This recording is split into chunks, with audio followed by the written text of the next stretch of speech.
back. So the last time I did a new arrivals video was all the way back, I want to say in January. And at that point, what I was talking about was trying to look for the labels that had a lot of really great content that was going for relatively inexpensive prices.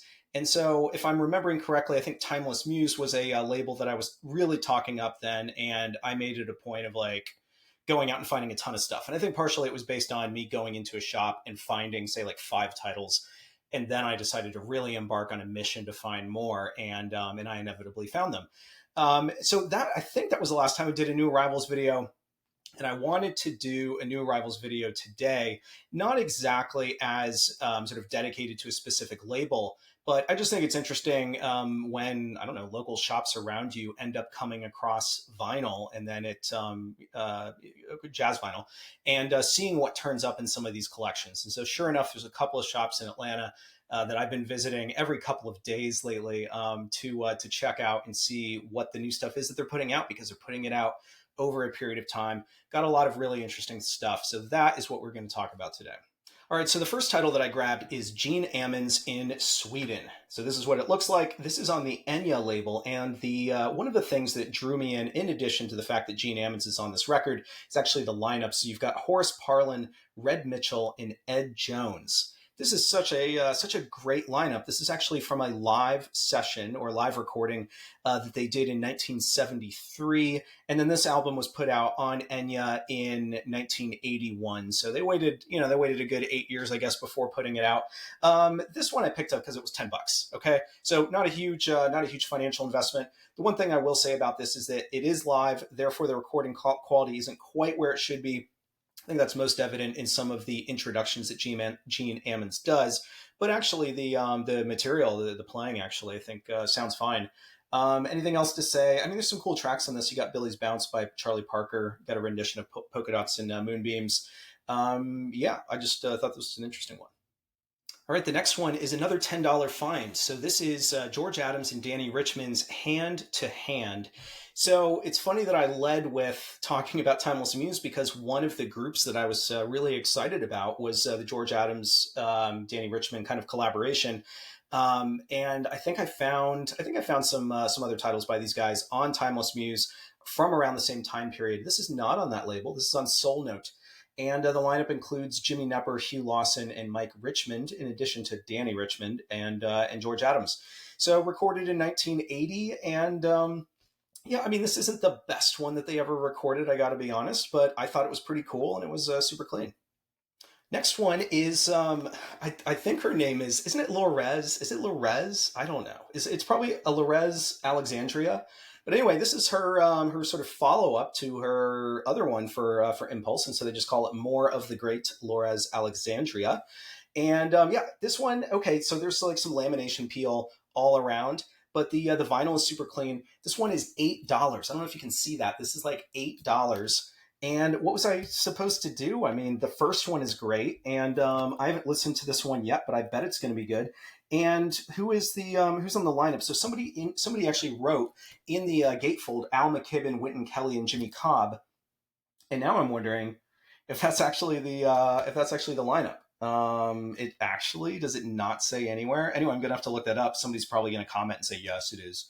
But yeah, $8. And funnily enough, someone commented on a recent video that I made, or maybe I made it a while ago, but it was a recent comment, and they said you should make a video on her. So now that I'm getting more of her stuff, maybe I will. All right, next one. This is pretty cool. Hopefully you guys don't think it's tacky that I'm saying some of the prices on some of these. Typically you'll find me saying prices, especially when it's like cheaper stuff. So so this is a Roland Kirk Slightly Latin. Now take a look at some of the cover issues, right? So not great, but this is $18. I don't know if that's a good deal, but it's in great condition otherwise in terms of the vinyl. On this one, I'm trying to think if there's anybody who's notable here. Garnett Brown on trombone, Virgil Jones on trumpet, Horace Parlan on piano. I mean, pretty interesting lineup. Plus, I really enjoy, what's the other one that's like a red cover that Roland Kirk did on Limelight as well, and that one is just phenomenal record. So I'm hoping this one is phenomenal as well.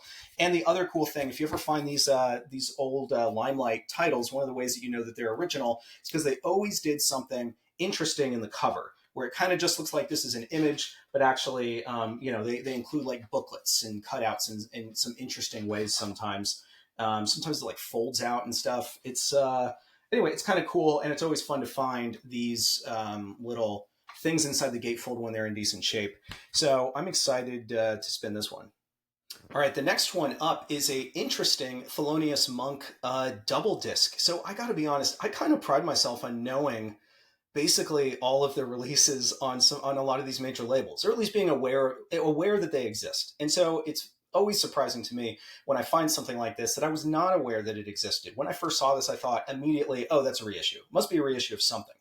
Not the case, apparently. Now, they did have the double disc, and then I believe they had single disc versions as well. But this is, anyway, it's a gatefold. It is the double disc edition, and it's 2 hours with Thelonious, European concerts by Thelonious Monk. So this would be from the early 60s, I want to say. Let's see, 1961. You've got Charlie Rouse, John Orr, and Frankie Dunlop in the lineup. But this is, I don't know, like when I saw it, I thought this was going to be one of these Orpheum discs. And it's not. It's not an Orpheum disc. It's like the the standard thing that you'd expect in terms of it's in stereo. So this is the black label, deep groove, and yeah, again, I was just I don't know. I just thought that I knew. I thought I would have known that this existed before now. All right, this is one that I've actually been looking for a while, and it's not that rare. It's so dang desirable. So what we have here is Roy Ayers' Ubiquity. Everybody, excuse me, loves the sunshine. This is one of those records that I think a lot of, I don't know, DJs probably like to spin. It's been sampled, I think, a few times, and it's at least a phenomenal track. I think that's certainly the highlight anyway of the album for me. But anyway, I've been looking for this one for a while. It usually goes for 40 or 50 bucks, something like that. Found this one for 12, and it's in shrink. Yeah, there's like some red staining there. I hope it's not blood. I don't know. But anyway, I'm excited to hear that one. And if anybody doesn't know this one, look up that track, Everybody Loves the Sunshine, and you'll immediately recognize that there's other songs that you've heard that have sampled it. All right, next one up is a Freddie Hubbard title, and this is on the Enya label, and it is titled Outpost. You've got Kenny Barron, Buster Williams, and Al Foster. Found this one for $10. The danger always, especially with Hubbard, and really especially with the time period, is that you're going to get something that's way too smooth. This is smooth, but it's not like too smooth. It's not, way overproduced Freddie Hubbard like some of the stuff on CTI. It's a little bit sort of rawer than that, although obviously his tone's going to sound pretty. But, $10. This is recorded in 1981, actually recorded in New York City, despite the fact that it, was mixed in, I think in Germany and put out on Enya. But I don't know. We'll see if I hold on to this or whether I spin it for a few times and then pass it along.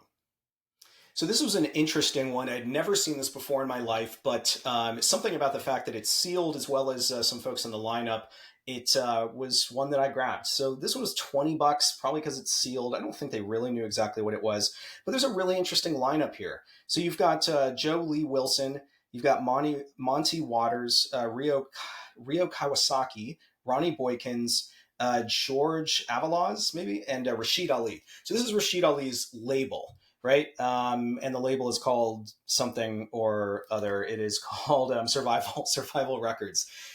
So there's a few other titles that Rashid Ali put out as a leader on his own label that are way more collectible than this.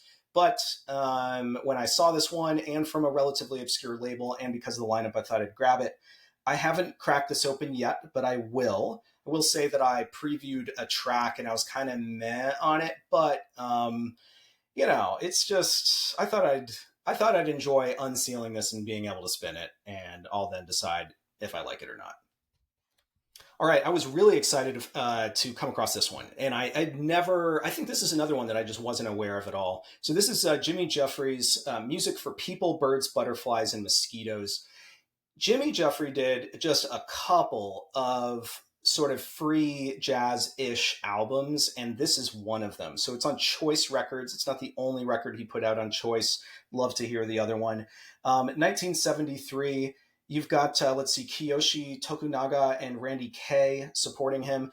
And yeah, this is like, it is free jazz, but it's just so like, it's like peaceful free jazz, if that makes sense. It's not too raw and too like, I don't know, it's not cacophony. It's quite enjoyable. And when I saw it, and the fact that I hadn't heard it, and the fact that it has a beautiful cover, I thought I had to pick it up. I recently highlighted this on my Instagram account, so go there and check this out, or check my description out because there's a little bit more detail. All right, I'm kind of tricking you guys here because I only ever talk about jazz. I'm sneaking one in that is definitely not jazz, but it came out recently, and there's something about it that I like previewed it because I came across it. I was like, "What is this? I don't know what this is," and it was in the jazz section, mistakenly filed, and picked it out, and it was I previewed it, and it was phenomenal. So anyway, the artist's name is Wheaty Matiasic, I think. Mattiasich, and the title is Old Glow. Like I said, I'm kind of sneaking this in here. This isn't jazz. This is almost like more like indie rock, but there's something about her voice and the style of the music that I just found really, really interesting. Hesitated to even throw it in, but hey, it's a new arrival. All right, I've got more to get through, so I'm going to try to like pick up the pace. How about that? So this is one I'm always looking for Anita O'Day. Okay, and I know that there's others out there who love female vocalists as well, just like me. So anyway, I'd highly recommend anything by Anita O'Day, and this one is excellent as well. Travel and Light. So I was excited to find this. Sometimes if you look in the sort of female vocalist section, or like pop vocals is sometimes what they call it, you'll end up finding stuff that could belong in jazz or maybe not, but either way, a lot of people don't go to those sections. And so sometimes you can find some really interesting stuff. I found a bunch of like original Bethlehem titles that are led by female vocalists in those pop vocals sections. And so I usually check it out. I usually go right for Anita O'Day, Blossom Dearie, Chris Connor, sort of usual suspects. I'm trying to think who else I might like try to find in there and stumble upon something that's great. But yeah, excited to find this one. All right, so The Visitors, Earl and Carl Grubbs. I think I found it for 20 bucks. I think that's right. And yeah, just really excited to find this one because anything that The Visitors did for, what was it, like a mixture between Muse and, were they in Cobblestone too? I'm trying to remember, but maybe it was just Muse. Anyway, yeah, this is great stuff. This is the kind of stuff that like it feels like everybody's getting into these days, or at least over the last year. And so it's harder and harder to find.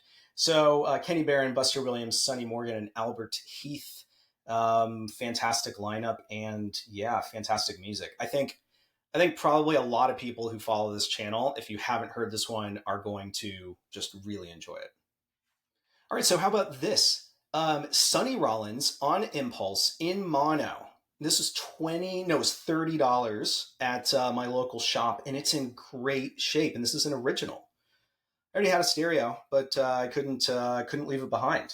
Yeah, just really surprised. It feels like, I don't know if, what it seems like to me is the volume of people dumping records for some reason in Atlanta has gone up, and so there's a lot more collections coming into the shops. I don't know why that is. Maybe it's because of a sort of economic downturn or something, and people are trying to raise money. But anyway, what it results in, it feels like, is some stuff sneaking through the cracks. And I feel like this one for 30 bucks is sneaking through the cracks because I think that I paid for my stereo. I might have paid like $80 or $90 for it. So anyway, I was really excited, and now I got something else to do a shootout with and figure out which one I'm going to keep. Another one that I don't want to say it snuck through the cracks because I did have to pay some money for it. But check this out. So Grant Green, I Want to Hold Your Hand in mono. That's kind of the cool part. Now, here's the thing. I'm the sort of person that this era of Blue Note, I want it to be in stereo just because I feel like I like the sort of the soundstage, like the stereo presentation of the stuff. And yet, I know there's a ton of people who prefer mono, if not across the board. They at least prefer it for certain titles or certain eras. This probably isn't one of those eras. Generally speaking, I think when you see a mono title, this late in Blue Note's catalog, the reason why they put it out is for radio play, rather than people's like stereos at home, because I think everybody, or a lot more people, had sort of the ability to play in stereo. But anyway, I couldn't turn down the opportunity to grab a original mono of this title, and again, a opportunity to see which one I like better and either confirm my own, belief that stereo sounds better, or who knows, maybe I'll end up keeping this one instead. All right, they can't all be great buys. This was not a great buy. All right, so this is Wynton Kelly, just Wynton Kelly piano, I guess is what it's called. So this one was originally put out on Riverside. I do have an original, but my original is not in great shape. I want to say it's like VG minus, right? So no, I'm not usually grabbing it and throwing it on the table. And I thought because people have been telling me for years and years that Japanese pressings sound great or have the ability to sound great, and I don't disagree generally speaking. This is an example where it doesn't sound great. So this is, let's see, you got Victor Musical Industries on the back. I don't know the exact era. I want to say this is probably a 70s pressing. I don't know if that kind of helps anybody determine, or the fact that in the upper right hand corner you can kind of see that milestone label. So anyway, I thought that maybe this had some potential. It was only $15. Thought I'd give it a go so that I'd have a playing copy that sounds okay. It doesn't sound okay, so I'm going to be selling this. So if you're looking on eBay, it sounds great. You should go buy it. All right, next one up. This is another one that I already had a copy of, but I couldn't pass it up. The John Coltrane Quartet Plays. It was $50. I felt like even in this day and age, I say this day and age, like the sort of post-pandemic era, that this title would still go for more, and I could at least be able to sort of Frankenstein my best copy and then sell the remainder and possibly have an upgrade.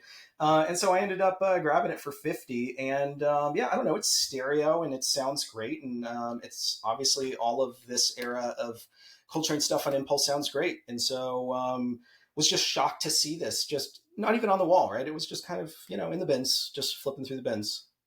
All right, so you may make fun of me for grabbing this one. It was $20. So this is McCoy Tyner, and this is Tender Moments, right? So obviously, you can see that there is a bite mark out of the top corner. Probably not a bite, but at least a tear. And I don't know what might have happened with it, but it's an original pressing. I already have one. And what this allowed me to do, because the vinyl on this is fantastic, and my existing one is fantastic as well, but this one's just a little bit better. So I was able to upgrade my vinyl. And for $20, I don't know, I feel like I can throw this back on eBay and make my $20 back or more, right? All right, just four more titles, and then I'll let you go. So this one is kind of interesting, kind of took me back. It was, let's see, what was it? It was $25. This is a Garta, right? How you pronounce it? Miles Davis, double disc. So a couple of things make this kind of interesting, because when I saw it, I was like, that's a reissue because it doesn't have ringware. And certainly all of the titles that I've ever seen of this have ringware. And what I didn't account for is this could be, I guess, an original Japanese pressing, and that is what it is. And yeah, so it's in fantastic shape. The cover construction is probably much better than what they were putting out in the U.S. The vinyl's in great shape. And I can't say that about my existing copy. And it came with a fun booklet. So there's Miles right there. And some of these Japanese pressings come with more fun things than some U.S. pressings do, especially back in the day. And so, whoa, you got a picture book that I guess is the staple came out. But anyway, fun stuff. All right, so same shop that I found Tender Moments at. I also found this one, Expansions, McCoy Tyner. So the cover's not in the best shape. This one was $10, but it's a blue and black label, so it's an early reissue, I would say, right? Because catalog number 84338. So this would probably need a Liberty, blue and white Liberty label, right? Not even United Artists yet. Yeah, I don't think so. So anyway, black and blue. But one of the reasons why I got it is because not only was the vinyl in great shape, but it also had the Van Gelder stamp, and so it's going to sound good as well.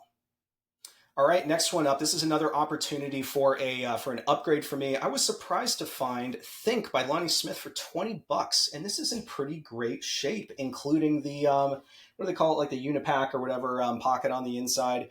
So one of the reasons why this one is so sought after is because we live in a anything Lee Morgan environment, and this one has Lee Morgan on it. So you've got Lee Morgan, David Newman, Melvin Sparks, obviously Lonnie Smith, Marion Booker Jr., Henry Brown, Willie Bivens, and Noberto Apollaniz, maybe. Anyway, yeah, cool stuff. And again, the reason why I got it, $20, upgrade potential, and yeah, I couldn't leave it behind. All right, the last one, and I confess I didn't get this in person. I found this one online. Actually, an antique store was selling it, and that's probably the reason why I was able to get it for a great price. So this probably is going to be a familiar one for folks. Bobby Hutcherson and Harold Land San Francisco. Didn't they just feature this in the classic vinyl series for a reissue? I thought they might have. Maybe it's part of their calendar. I'm trying to remember. But anyway, despite the little notch here, this is it's an original pressing, and it was only $29 from this antique store. So they probably and they weren't selling much vinyl. That's one of those things that I try to look for, right? You find an antique store, a shop that isn't traditionally selling vinyl, that happen to list like one or two things, and then you follow them, and then like wait and see if they're going to if they're going to list anything else and see what it goes for. So I don't know. I was happy to find this for $29. All right, so that is it. I know that I don't do too many of these kind of like show and tell, like new arrival types of videos, because I honestly get more enjoyment out of doing things where I'm like having to research a little bit more and talk about I don't know, talk about music or talk about the history of the music or something like that. But I've been really busy. I actually have some somewhat fun things coming up, I think, related to this channel in terms of interviews, and more on that, if not in the next few weeks, maybe in the next month or two.